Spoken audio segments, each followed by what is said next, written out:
사람들에게 가장 어려운 일이 있다면 무엇일까요? 여러분이 뭐가 그렇게 가장 어려우세요? 인간관계. 이 인간관계가 참 어렵습니다.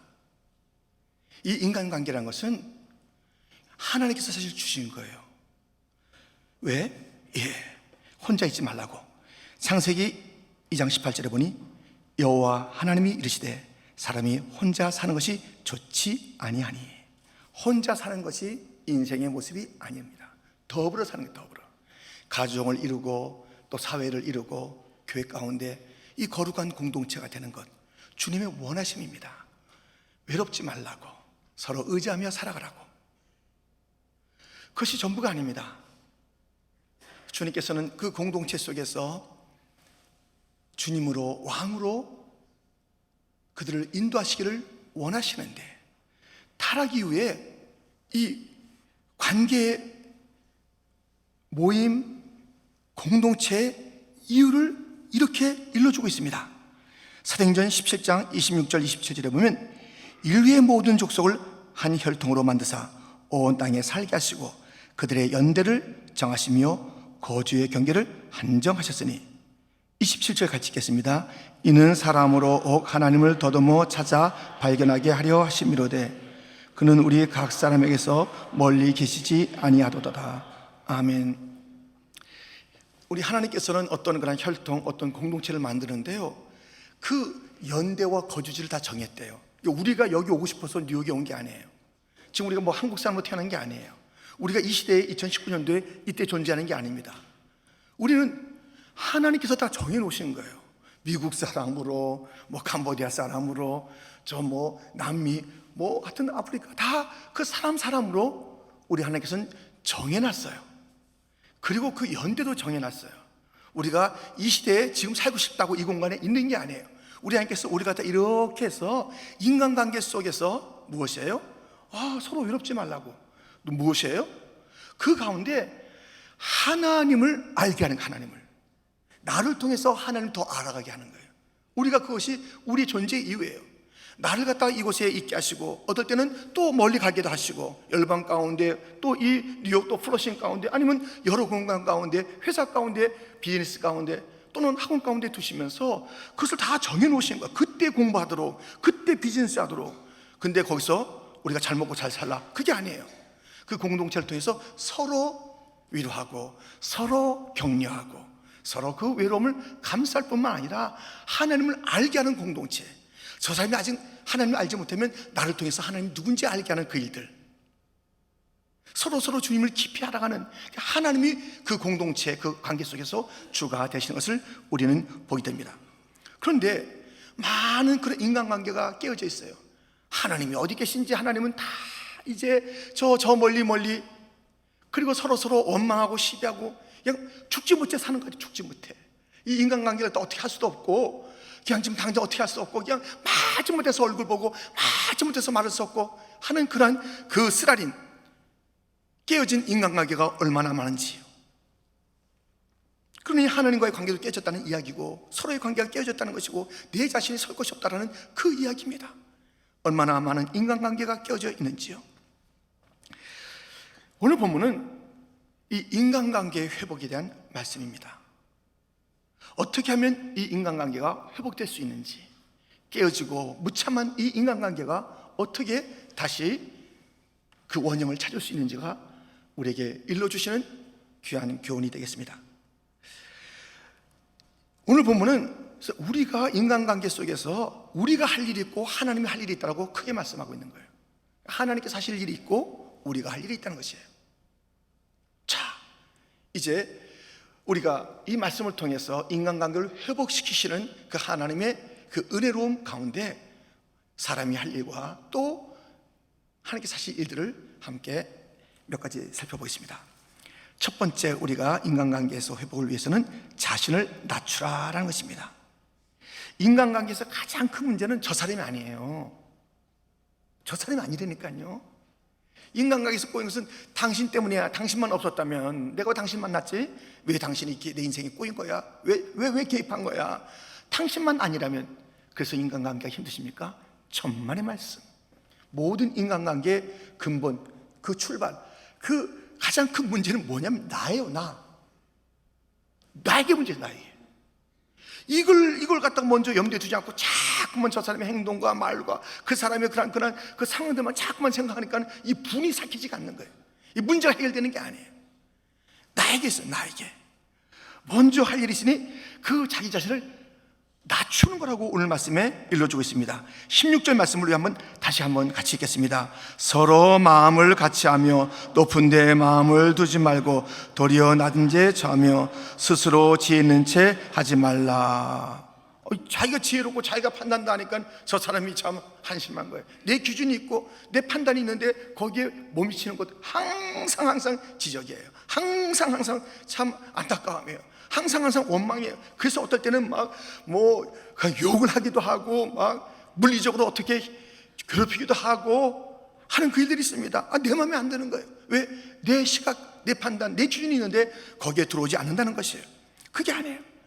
자기 자신을 높은 데 두지 말라는 것이에요. 낮추라는 거예요. 스스로 잘난 척하지 말라는 것이에요. 인간관계 속에서 내가 문제, 내 자리를 갖다 못 잡는 거예요. 낮은 데가 내 자리. 그 상대와 나와의 그 관계 속에서 낮은 자리가 내 자리가 돼야 돼. 낮은 자리가요. 우리가 이것을 놓치면 안 됩니다. 자, 이 말씀을 들어보십시오. 누가복음 18장 9절부터인데요. 또 자기를 의롭다고 믿고 다른 사람을 멸시하는 자들에게 이 비유로 말씀하시되 두 사람이 기도하러 성전에 올라가니 하나는 바리새인이요 하나는 세리라. 바리새인은 서서 따로 기도하여 이르되 하나님이여 나는 다른 사람들 곧 토색, 불의, 간음을 하는 자들과 같지 아니하고 이 세리와도 같지 아니함을 감사하나이다. 자기를 의롭다고 다른 사람을 멸시하는 자에 대한 비유입니다. 그런데 두 사람의 기도 있는데 이 바리새인의 기도는 토색하고 불의하고 간음하고 그런 사람하고 나는 다르지요. 나는 저 세리하고 다르지요. 하여튼 모든 사람을 다 싸잡아서 비난하고 그 다음에 구체적으로 저 사람 갖다 지적하는 거예요. 이 누구예요? 자기를 의롭다. 나는 다 안다. 내가 똑똑하다. 난 지혜롭다. 나는 틀림이 없어. 하여튼 하면서 다른 자들을 갖다가 그렇게 멸시 무시하는 인생들. 이 얼마나 이 삶의 방식이 항상 이 관계 속에서 불편하고 정말 모든 그 속에서 스스로 불행이에요. 불편하고 불행한 삶을 살아가는 것은 자기가 판단자로 올라있고 다른 자들 다 밑으로 아래로 깔아놓고 하는 그런 삶의 방식이 얼마나 힘드냐고요. 지난 수요일 날 저희 교회 영락교회 담임이셨던 임명수 목사님 오시지 않았습니까? 임명수 목사님 오셔서 그날 이제 같이 저녁 식사하고 제가 이제 그 목사님 같이 있을 때 여쭤봤어요. 목사님에게서는 가장 중요한 그 단어가 무엇입니까? 물었습니다. 여러분 뭐예요? 여러분들에게 가장 중요한 단어 딱 한마디만 제가 해달라고 그랬어요. 그냥 오셨으니까 제가 한 말씀 해주세요. 가장 중요한 단어가 뭡니까? 이렇게 물어봤어요. 그랬더니 잠깐 시간 갔더니 자유래요. 생명의 성령의 법이 죄와 사망의 법에서 우리가 다 해방했다. 자유. 이 복음을 자유로. 그렇죠. 자유죠. 참 자유자. 종이 아니죠. 자유자죠. 우리 자유의 삶을 누려야죠. 주 안에서 자유해야죠. 물론 이 자유가 물고기가 물 안에서의 그 자유를 누리는 것처럼 그 주님 안에서의 자유죠. 방종은 아니죠. 자유라고 그래요. 그래서 제가 또 하나 물어봤어요. 그럼 목사님 평생 이렇게 목회하셨는데 이 후배 목회자에게 딱 한마디 좀 주실 말씀이면 무엇입니까? 제가 다 오신 김에 또 이렇게 물었다니까요. 그러니까는 이렇게 말씀하세요. Pastor as a person. 그러니까 그 목사가 그 직분에 자꾸만 그 신경 쓰면 안 된다는 거예요. 인격에 먼저 쓰는 인격에 자기 포지션. 그것들 갖다 먼저 생각하면 안 되는. 항상 인생의 문제는 뭐냐면 자기 포지션이 뭐가 다 된 줄 안다는 거예요. person. 자기 인격이 중요해요. 인격이. 그 말씀을 드려주는 거예요. 그러니까 우리가 이제 항상 인간관계 속에서 어떤 분이 좀 더 책임을 더 맡은 자가 있겠죠. 뭐 높고 낮은 것이 아니라 더 많은 책임을 가졌잖아요. 그게 뭐 높은 거예요? 이름을 또 어떤 사람 차장, 어떤 사람 부장 이렇게 가질 수 있잖아요. 근데 그래서 사회에서 무슨 뭐 달라지는 건 아니지만은 그래도 그 여러 가지 그 위치가 있습니다만 그게 곧 인격은 아니잖아요. 그게 곧 잘남은 아니잖아요. 그렇기 때문에 우리는 그냥 어떤 지위가 좀 더 그럴듯하면 막 거기서 판단하고 또 아니면 막 비판하고 서로 이렇게 되냐 이거예요. 그러니까 어떤 위치에 있든지 어떤 위치, 포지션 그게 중요한 게 아니라 그 퍼슨, 그 사람의 인격이죠. 인격이요. 그래서 우리가 이 낮은 데에 처하는 것, 그 상대방이 어떤 위치가 지금 이 공동체에서 어떻든 간에 그보다 더 정말 허물한 마인드를 가지고 그렇게 대할 때 그때 그 인간관계 회복의 출발이 되는 거예요. 자기는 그냥 두고 너 변해라 말이지, 네가 달라져야 되는 거야, 여보 정신 차려, 이렇게 자꾸만 애들, 남편, 아내, 부장, 아유 저 뭐 직원, 저 사람 이렇게 하니까는 이 인간관계 해결이 안 돼. 내가 먼저. 오늘 말씀이죠. 스스로 좀 잘난 척하지 말고 낮은 데 처하는, 낮은 데. 우리의 위치는 낮은 곳이에요. 낮은 곳. 우리가 자신을 낮출 때에 인간관계 회복의 출발이 있습니다. 두 번째, 상대와 맞추라. 자기는 낮추고 상대는 맞추는 거예요. 여러분들, 자기를 먼저 낮췄다면 이제 상대방에 대한 그 시각을 어떻게, 그분이 이제 나한테 좀 맞춰줘 이거 아니잖아요. 자기를 먼저 낮춘 자가, 야 너가 좀 나한테 맞출 수 없겠니? 나 지금 굉장히 겸손하다고, 나 지금 내 마음을 갖다 내가 좀 변했는데 너 나한테 맞출 수 없겠니? 이렇게 하면 또 안 되잖아요. 그게 무슨 겸손이겠어요. 그러니까 자기는 낮추되 그 상대방이 이제 자기가 맞추는 거예요. 많은 아내들이 그 남편들의 큰 소리에 괴로워합니다. 많은 남편들이 아내들의 잔소리 때문에 힘들어합니다. 남편은 큰 소리 쳐, 아내는 잔소리에, 다 자기 기준에 마음에 안 드는 거예요. 어떻게 그 30년은 다르게 살았는데 어떻게 그게 맞겠냐고요. 그 생활 방식이 안 맞는데. 그러니까 여러분들, 시집 갔으면요 자기 친정아버지가 너무 자상하고 너무너무 막 성실하고 너무너무 부지런해요. 그 아버지하고 자꾸 남편 비교하지 마세요. 그러니까 피곤해지는 거예요. 자꾸만 그 시각으로 보니까는. 여러분들, 장가 갔으면요 자기 어머니가 해준 그런 밥 자꾸만 생각하고 식사가 어떻고 자꾸만 그러지 마세요. 그냥 맞춰. 자기 아내 그 간에다 맞춰야지. 자기 엄마 얘기를 자꾸만 하면서 이거 이렇게 안 했어 우리 엄마, 피곤합니다. 맞춰야 돼. 그분의 간에 맞춰야 되고 그분의 그것에 맞춰줘야 돼. 그거 어렵습니까? 그게 자존심 상하세요? 맞추래요. 이 맞춘다는 것이 바로 화목이거든요. 오늘 본문 18절에 보면 이런 말씀이 있습니다. 할 수 있거든 너희로서는 모든 사람과 더불어 화목하라. 그분에게 좀 맞춰라. 그분에게 가서 맞추라는, 그분에게 가서 맞추는 거예요. 내게 오라는 게 아니에요. 그러면 계속 갈등이 더 심해지죠. 저기서는 내게 오라고, 나는 또 나에게 오라고, 자꾸만 서로 이렇게 하니까는 그 일들에 싸움이 있고 더 골이 깊어지는 것 아니겠습니까? 그러니까는 우리가 이 맞춘다는 것, 화목한다는 것, 이거 얼마나 중요합니까? 그런데 그것은 내가 그 사람에게 맞추는 거예요. 그래서 화목이라는 화목. 여러분들, 화목이라는 것은 용서를 지나는 것입니다. 비욘드 용서예요. 이 용서를 넘어서는 거예요. 용서라는 것을 할 수 있잖아요. 근데 용서는 마치 이제 두 관계가 담이 있었다 그러면 담이 허물어지는 것이 용서예요. 용서돼. 이제 막힌 담을 허물어진 거예요. 근데 그걸로 그 관계가 화목의 관계는 아니에요. 이게 담은 허물어졌는데 아직 뭔가 이게 잔재물이 있어요. 무슨 벽돌이 여기저기 아직 그 부스러기가 있지 않는가, 그냥 길은 잘 보이지 않는 그런 모습이 있지 않는가. 그러니까 용서가 다가 아니에요. 용서 넘어서 화목하려면 이 땀이 허물어질 뿐만 아니라 거기에 있는 그냥 불순물들, 잔재들을 다 치워야 되고요. 거기에 정말 꽃씨를 뿌리고 꽃길이 되게 하고, 거기가 서로 이제 오고 가는, 기쁨으로 오고 가고 웃으며 오고 가는 그런 화목의 그 모습이 인간관계 주님께서 원하셨던 건 아니겠어요? 서로 아니 서로 이렇게 붙여놨는데, 서로 어떤 그런 교인이라고 붙였고, 구역이라고 붙였고, 어떤 가족이라고 붙였고, 어떤 그런 회사라고 붙였는데, 거기서 으르렁대고 있으면 그게 주님이 원하셨던 그림이 아니잖아요. 혼자 있는 게 좋지 않아서 같이 해놨는데 더 싸워. 보시기에 좋았더라가 주님의 원하심 아니겠습니까? 그런데 그 가운데 화목한 모습, 주님이 원하고 계시잖아요. 그런데요, 이 화목함을 위해서 어떻게 될 것인지 오늘 본문이 일러주고 있습니다. 먼저는요, 자기를 괴롭히는 그 사람, 그 상대에게 축복의 말을 하래요. 14절 말씀입니다. 우리 한번 같이 읽겠습니다. 너희를 박해하는 자를 축복하라. 축복하고 저주하지 말라 그랬습니다.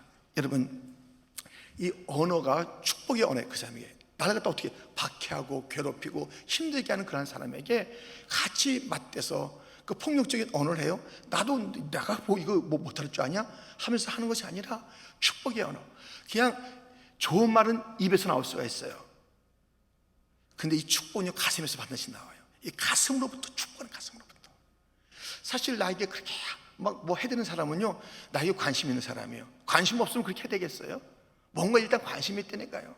관심 있으니까 막 하는 거예요. 관심 없으면 쳐다도 안 보고 무슨 말 하는지 무슨 생각하는지 신경도 안 써요. 관심이 있으니까 무슨 도와도 주기도 하지만 막 하는 것은 날 좀 보소, 그거와 똑같아요. 막 화내는 것은, 물론 거기에 정말 옳지 않은 그런 태도, 언사들이 있지만 어쨌든 간에 나를 괴롭히는 자, 그에게 축복의 언어, 말이 달라져야 돼. 그래서 온 말,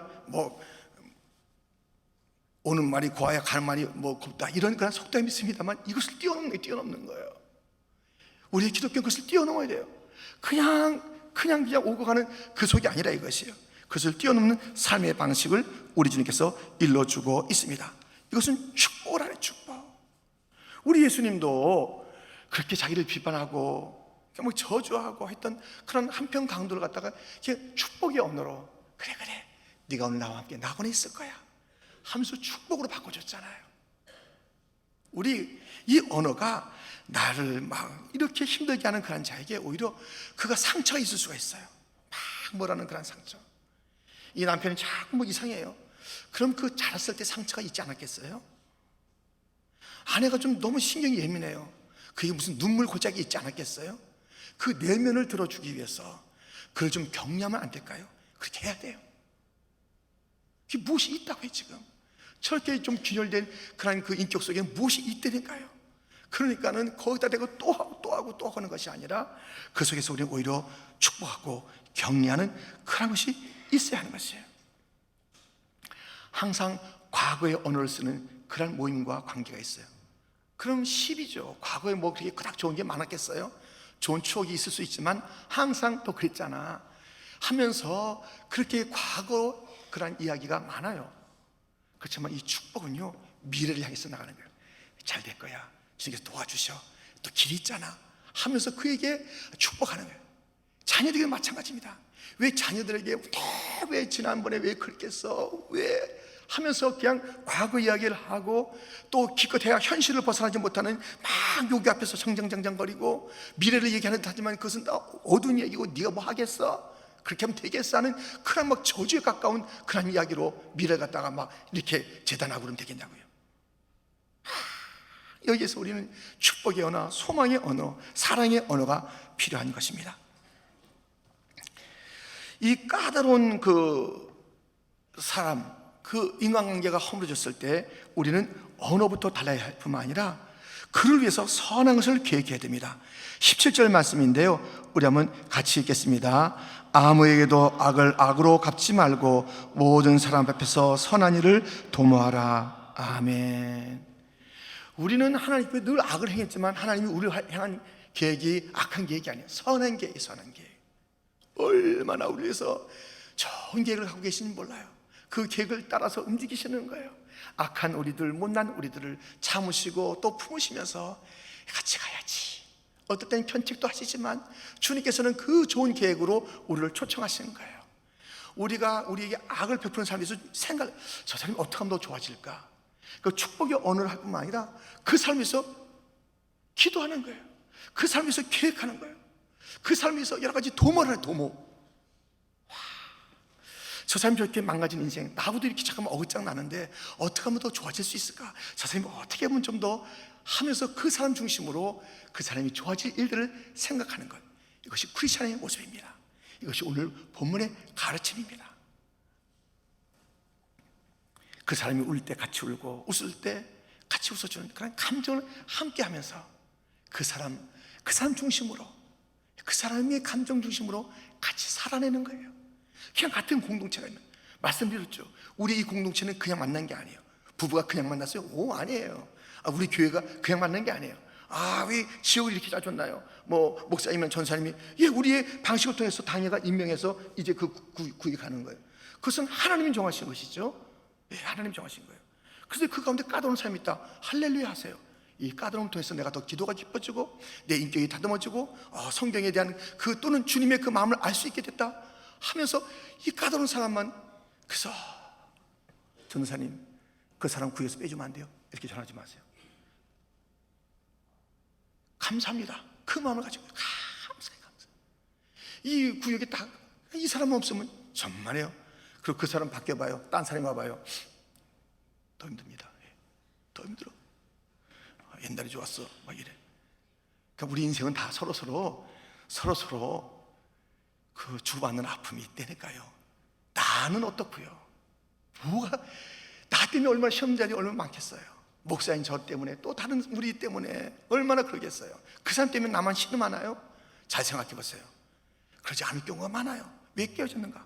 그래서 나부터 생각하자. 또 상대방 중심으로 좀 맞춰가자. 이런 말씀을 우리가 나누는 것입니다. 여러분들 좀 이제 그 상대방을 위해서 우리 주님이 그렇게 하셨듯이 항상 주님을 따라가야 되는 거 아니겠어요? 주님이 우리가 못됐어도 좋은 계획을 가지고 합력의 선을 이루어가겠다 하시는 그 주님, 이 모든 어려움을 정말 멋지게 만들어가겠다는 그런 주님을 닮은 마음으로 그를 위해서 기도하고 좋은 것을 얘기하고, 여기 모든 사람 앞에서 그것을 도말해요. 모든 사람 앞에서 좀 흉보지 마세요. 그게 우리 문제예요. 모든 사람 앞에서 그 사람이 잘 안 되는 것, 잘 안 될 것, 그리고 그냥 좀 더 힘들어져야 돼 하는 그 얘기를 갖다 하는 것이 아니라 모든 사람 앞에서 깜짝 놀라는 거예요. 모든 사람 앞에서 그가 그 원수 같은 사람에 대해서 막 좋은 얘기를 하는 거예요. 좋은 얘기를. 그래야 되는 거 아니겠어요? 여러분들 정말 우리의 언어가 나에게 상처 준 자에게 축복하는 언어가 되기를 축원합니다. 그리고 다른 사람이 볼 때도 그 사람이 저 사람 되게 못되겠는데 그 사람이 얘기할 때 막 좋은 얘기를 해주는 그런 사람이 되면 얼마나 그 충격적이냐고요. 이 시대 속에서 항상 저 정도 혼났으면 이제 자리를 딱 잡아가지고 그 사람 막 혼내겠지? 욕하겠지? 이럴 텐데 뭐 그 사람이 어떻게 하면 하면서 그 사람에게 정말 긍정적인 소망 어린 이야기를 한다면, 그리고 그 가운데 내가 얼마나 부족했는지 갖다 고백한다면 그 문화 충격이에요. 아니, 문화 충격일 뿐만 아니라 거기서 하나님을 알아가는 것이, 우리의 그 인간관계의 중요한 것은 무엇이냐면 하나님을 알게 하는 거라고 그랬잖아요. 너의 연대와 거주지를 정해줘서 만나게 한 사람 속에서 나를 갖다 좀 알게 하라. 이것이 주님을 알게 하라. 주님을. 내 자존심을 갖다 가지고 싸우는 게 아니에요. 너 한번 나하고 해보자. 이 결투장이 아니라니까요. 모든 인간관계는 그 결투장이 아니에요. 나에게 잘해주는 사람만 위해서 뭐 그렇게 하는 게 아니라니까요. 오늘 본문에 뭐예요? 까다로운 자, 나 갖다 뭐 비판하고 박해하고 막 원수같이 달려드는 자, 이런 자들 아니겠습니까? 그런 자들과의 어떻게 아름다운 관계를 이룰까 하는 그 말씀이 있지 않습니까? 이렇게 우리가 그를 향해서 축복할 뿐만 아니라 많은 자들과 함께 더불어서 있을 때 전혀 정반대의 이야기를, 그 정말 나를 힘들게 하는 그 원수 같은 자를 갖다가 막 감싸고 하는 그런 계획이 있음을, 기도가 있음을 알려주는 그런 삶이 있을 뿐만 아니라 또 이런 것이 있습니다. 그 원수 같은 사람을 위한 구체적인 행동이 있어야 되는 것이에요. 우리 20절 말씀인데요, 한번 크게 읽어주시겠습니까? 함께 시작.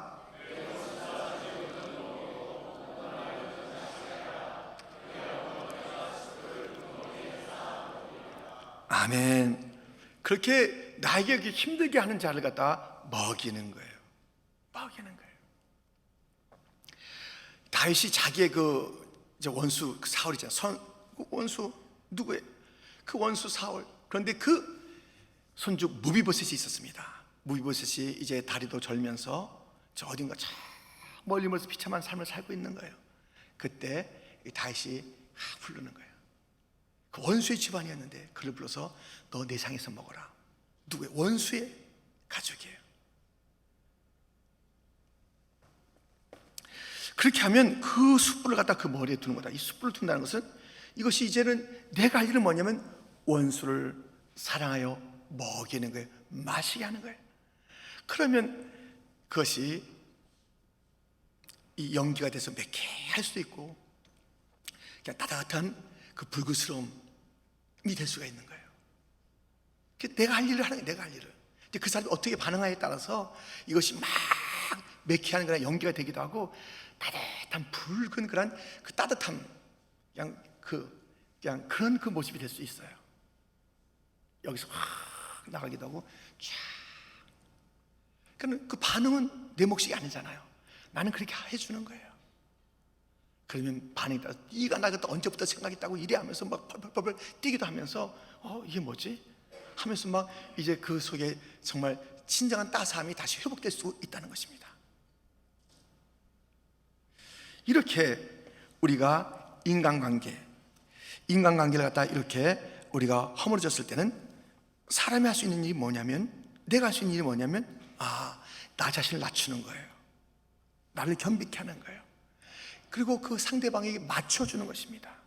이 맞춰주는데 한 가지 놓쳐서는 안 됩니다. 진리까지 타협하라는 것은 아니에요. 진리를 타협하라는 것이에요. 진리까지 막 맞춰주고 비진리인데 막 당신이 좋아 이렇게 하라는 게 아니에요. 예수님이 없다는 사람이 예수님 없지 이렇게 맞추라는 건 아닌 걸 아시잖아요. 진리는 꼭 붙잡고 사실은 그 밖에 많은 일들이 맞출 일들이 너무 많은 것이에요. 너무 많은 것입니다. 그런데 어떨 때는 진리는 타협하고 그냥 그 지나도 되는 그 일을 가지고 막 사생결단하는 자들이 얼마나 많은지 몰라요. 진리, 하나님의 영광, 주의 주권, 이 말씀 이것은 어디 가고 이것이 훼손되는 것은 상관 안 해요. 내 기분 뭐 이런 것들 때문에 그 주변의 그 문제 때문에 더 열을 내지 우리가 거꾸로 하셔야 돼요. 거꾸로요. 이 진리는 타협하지 않아야 되고요. 사실 인간관계 속에서 많은 경우가 참 힘들게 하는 것도 있어요. 이 진리 문제 가지고 막 어장치는 사람도 있긴 있어요. 또 많아요. 그런데 이것을 타협하는 것이 아니라 그 밖에 모든 것을 통해서 그러다가 점점 주님이 누군지를 알게 하는 거예요. 주님의 참으심. 주님도 이 진리를 모른다고 다 불태워버렸나요? 아니잖아요. 주님께서 너 진리에 어긋난다고 그날 다 심판한 것이 아니잖아요. 그런 것처럼 우리가 이 진리는 간직하되 그 사람에게 맞춰가는 것. 그 뭐 이렇게 큰 자존심 없애는 거 아니에요. 그게 아름답고 주님의 성품입니다. 주님의 성품. 자, 이제 하나님께서 하실 일이 있죠. 세 번째, 하나님께 맡기라라는 것입니다. 내가 이 인간관계가 어려워요. 그래서 내가 날 낮춰요. 그리고 뭐 사랑도 하고 도와도 주고 뭐 필요한 거 있냐 이렇게 뭐 공급도 해주고 그냥 어쨌든 맞춰요. 자, 안 돼요. 하나님께 맡기세요. 하나님께 맡기십니다. 하나님께. 19절 말씀입니다. 우리 한번 같이 읽겠습니다. 내 사랑하는 자들아 너희가 친히 원수를 갚지 말고 하나님의 진노하심에 맡기라. 기록되었으되 원수 갚는 것이 내게 있으니 내가 갚으리라고 주께서 말씀하시니라. 아멘. 상황이 어렵다고 해서 내 힘으로 해결하는 절대 안 됩니다. 그럼 일이 더 꼬이게 됐어요. 내가 좀 손본다? 절대 안 됩니다. 하나님께 맡겨. 내가 할 일이 있다니까요. 내가 할 것은 나를 낮추고 내가 할 일이 있다니까요. 그를 돕고 그에게 맞추고.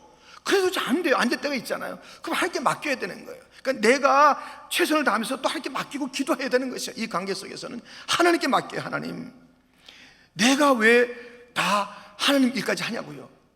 심판은 하나님의 오게요. 하나님의 성품을 우리는 잘 알고 있습니다. 이런 분이에요. 하나님의 지혜는 무궁하시다. 하나님의 사랑은 완전하시다. 하나님의 심판은 확실하시다. 그 지혜로우신 분께서 이 사랑과 이 주님의 공의로우신 분이에요. 이 사랑은 다 좋은 게 좋다가 아닙니다. 공의가 있어, 공의. 근데 그 지혜를 가지고 이 공의를 만족하고 사랑을 충만케 하는 그 일을 하시는 거예요. 우리 그 밸런스가 안 맞아서 이렇게 하면 좀 안 되는 것 같고 저렇게 하면 그냥 덮어두는 것 같은 그런 것이 있는데, 하나님은 그러지 않아요. 완벽한 공의, 완벽한 심판, 완벽한 자비, 완벽한 사랑, 그 놀라운 지혜를 가지고 그것을 이루시니까 그분에게 맡겨야죠. 왜 어줍지 않게 내가 해결하려고 그러냐고요. 어줍지 않게 왜 내가 나서냐 이거예요. 내가 왜 나서서 일을 그리치냐 이거예요. 내가 나서 되지도 않는 일들 갖다 왜 하고 있냐 이겁니다. 우리가 참견할 일이 아니에요. 하나님의 몫은 하나님의 몫이에요. 아니, 예수님께서도 이렇게 하셨다니까요. 들어보세요. 베드로전서 2장 23절, 욕을 당하시되 맞대어 욕하지 아니하시고 고난을 당하시되 위협하지 아니하시고 오직 공의로 심판하시는 이에게 부탁하시며, 그 욕을 갖다 그대로 모든 그 어려움이 있어도 그것을 갖다 주님 앞에 맡긴 예수님이에요. 이 예수님을 따라가라고 말씀을 우리에게 일러주고 있습니다. 우리가 잘 알잖아요. 이 다윗이 정말 이 사울에게 얼마나 쫓기고 얼마나 쫓겼습니까? 그런데 그 쫓긴 가운데 절의 기회, 그를 죽일 수 있는 기회가 왔을 때 그는 어떻게 했느냐? 사무엘상 24장 12절에 보니 여호와께서는 나와 왕 사이를 판단하사 여호와께서 나를 위하여 왕에게 보복하시려니와 내 손으로는 왕을 해하지 않겠나이다. 하나님께서 하시지 내 손으로 하지 않겠다는 것이에요. 여러분들, 심판 정죄는 우리의 몫이 아니에요. 특별히 개인의 몫이 아닙니다. 특별히 어떤 그 여론, 자기끼리 말이 잘 된 사람끼리 모여서 누가 갖다가 막 말로 난도질하고 말로 막 때려부시고 하는 그 일을 하라고 우리에게 주어진 것이 아니에요. 딱 주님께서 이 정죄와 심판을 위임한 그 권한이 있습니다. 그 나라입니다. 나라, 국가. 로마서 13장에 보면 그 나라에게 그런 그 심판을, 그 다 무슨 천국 가라 지옥 가라 그것은 아니죠. 질서적인 심판, 이렇게 하면 안 되죠 하면서 그들에게 총도 주고 칼도 주고 하면서 그것을 지키도록 한 것이에요. 질서를.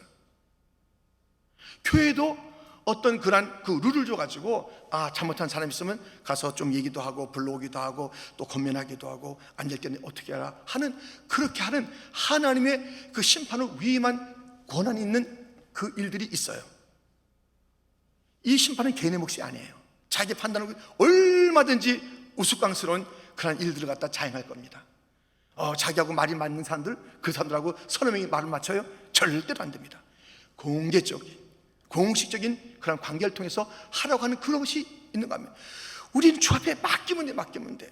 우리가 항상 모든 문제 있을 때마다 다 하는 거 아니잖아요. 그죠? 가만 보면 교회에서도 한 2, 3년에 한두 번씩 그런 일들이 있더라고요. 이 당회가 모여야 되고 공개적인 치를 해야 될 일들이 없으면 좋겠지만, 그죠? 10년 안에 몇 번씩 있는 것이 그 교회더라고요. 교회의 특징이죠. 말씀이, 성례가, 권징이 있는 것이 교회예요. 권징을 제해놓고 다 좋은 게 아닙니다. 교회 참된 특징은 말씀이 있어야 되고요, 성례를 반드시 해야 되고요, 그 다음에 권징이 있어야 되는 것입니다. 그것이지 모든 사사건건 갖다 우리가 다 당회가 소집돼가지고 막 그 사람이 이렇게 말했어, 이런 행동했어 하면서 계속 심판하냐고, 그렇지 않잖아요. 아주 이게 이단 문제가 온다든가 하는 그런 일들이 있을 때 하는 것이잖아요. 그렇다면 이제 우리가 공개적으로 그걸 갖다 계속 모여서 이 사람 잘했다 못했다 심판할 그런 당회가 계속 모이지 않는다니까요. 주 앞에 맡겨야 돼. 주 앞에 내가 판단하지 말고 주 앞에 맡기고 내가 이런 그를 사랑하는 일이. 아멘? 아멘? 좀 이렇게 별로 이렇게 안 맡기려는, 맡기실 거죠? 여러분들 맡기셔야 합니다. 이 모든 일 갖다 맡기셔야 돼요. 주님 앞에 맡겨야 돼요. 왜 우리가 골치 아픈 일 갖다 끌어안고 있냐고요. 그 일이 생기면은 막 속상할 때가 있죠. 주님 맡기세요. 근데 내가 볼 때는 그게 잘못한 것 같지만 주님 볼 때는 좋은 일일 수 있어요. 바리새인들, 그 유대의 지도자들, 그 권력자들이 다 해나갈 때 주님께서 하신 일인지 아닌지, 주님께서 하신 일이면 그만두면 되는 거고, 주님께서 말리실 일이면 주님께서 그냥 해결해서 이제 심판하실 것이고, 그게 지혜로운 방법 아니겠어요? 왜 자기들이 다 나서냐고요. 여러분들, 우리가 이렇게 하나님의 일들 갖다 내가 끌어당기면 절대 안 됩니다.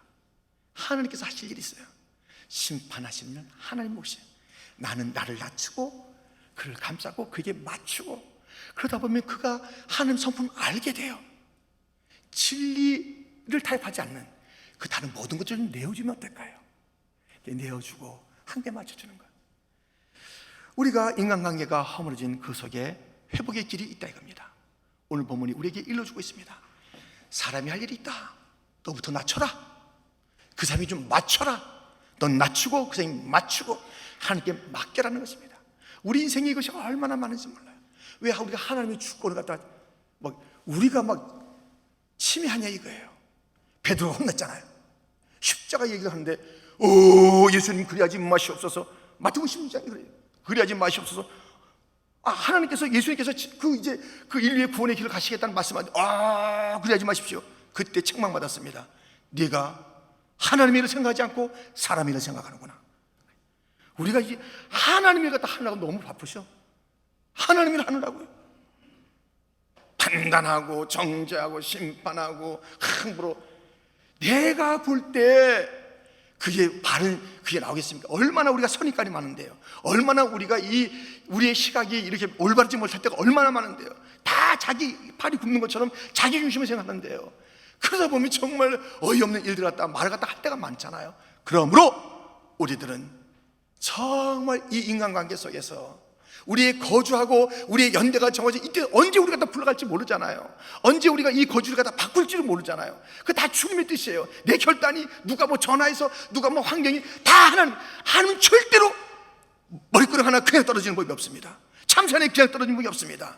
다 자기의 거주지가 있는 거예요. 자기의 연대가 있는 것이에요. 이 아름다운 공동체, 이 공동체 언제 내가 불러갈지, 언제 이 앞에 있는 사람이 먼저 불러갈지, 아니면 다른 지역으로 갈지 모르는 이 아름다운 공동체, 여기서 싸움하고 원망하고 주어진 아름다운 교회라는 이름을 가지고 그냥 으렁거리는 그 공동체도 있고, 그 구역 안에서 가족 안에서 계속 싸움이 나고 그냥 어떤 그런 모임 가운데서 계속 손에 댄 원망이 난다면 우리 주님께서 만드신 공동체, 그 연대를 정하시고 거주를 정하신 그 주님의 뜻에 얼마나 어긋나는 일입니까? 주님은 거기서 찬양이 나고 서로 위로가 나고 서로 격려가 나고 서로 막 축복하는 언어가 나오고 서로 잘한다는 이야기가 나오고 또 힘들면 참아주고 그래 내가 좀 부족한 것 같아 자기를 낮추는 이야기가 나오고 우리 이 일을 통해서 하나님께 영광을 돌려야지 그치? 하면서 자기 자신이 먼저 하나님의 영광을 생각하고 이래야지 자기의 자존심을 생각하고 인간적인 여러 가지 그런 계산을 생각해서 하나님의 영광이 어디 갔든지 하나님의 주권이 어디 갔든지 하나님의 뜻이 어디 갔든지 그것은 상관없이 하나님의 영광이 다 땅에 떨어져도 그냥 교회에서 그냥 나는 살겠다는 거예요. 나는 목사니까 살겠는 거야. 나는 장로니까 살 거야. 나는 오래 왔으니까 먼저 살 거야. 나는 여기 회장니까 살 거야. 자기는 살겠다는 거예요. 하나님의 영광은 땅에 떨어졌는데 이것이 이 시대의 아픔이요, 이 시대의 문제요, 이 시대의 눈물인 것입니다. 하나님을 위해서 죽고자 하는 자가 어디 있습니까? 하나님의 영광을 위해서 의의 공동체 가운데서 서로 참는 그 공동체가 지금 어디에 있습니까? 서로 살겠다는 것 아니겠어요? 우리 하나님께서 하신 일 하나님께 맡기면요, 하나님께서 잘 하십니다. 아멘. 거기 막 건너보지 마세요. 그 참견도 하지 마세요. 하나님께 잘 맡기시면 하나님 하시고, 근데 하나님 우리에게 맡기신 일 있잖아요. 너 좀 낮춰. 야야야 좀 위로해라. 그 사람 너한테 관심 있다는 거야. 좀 삐딱하니? 네가 좀 잘해서 좋은 모델 좀 보여주면서 좀 잘해. 그렇게 하지 말고 좀 언어부터 달라지고 좀 계획도 좀 잘 해보고 그러면 어렵다면 그거 좀 떠다줘라. 야 그도 뭐가 필요하잖아. 잘 헤아려서 뭐 좀 떠다줘. 좀 맛있게 좀 해. 어떻게 박박 그렇게만 하냐 너. 주님께서 원하시는 삶이 있잖아요. 이건 우리가 하고 나머지는 주님께 맡기면 주님이 가장 좋은 것으로 인도하실 터이니 정말 그 사람 하도 한 데서 안 낸다 그러면 주님께서 뽑아가시든가 해결해 주셔요. 아멘. 내가 문제면 그러나 주님께서는 그 공동체 가운데 그 하나됨을 원하시니까 그 주님의 자비로우신 가운데 우리 맡기고 나가는 신실한 공동체가 되기를, 축복의 공동체가 되기를, 행복한 공동체가 되기를 주님의 이름으로 축원드립니다. 하나님 아버지 감사합니다.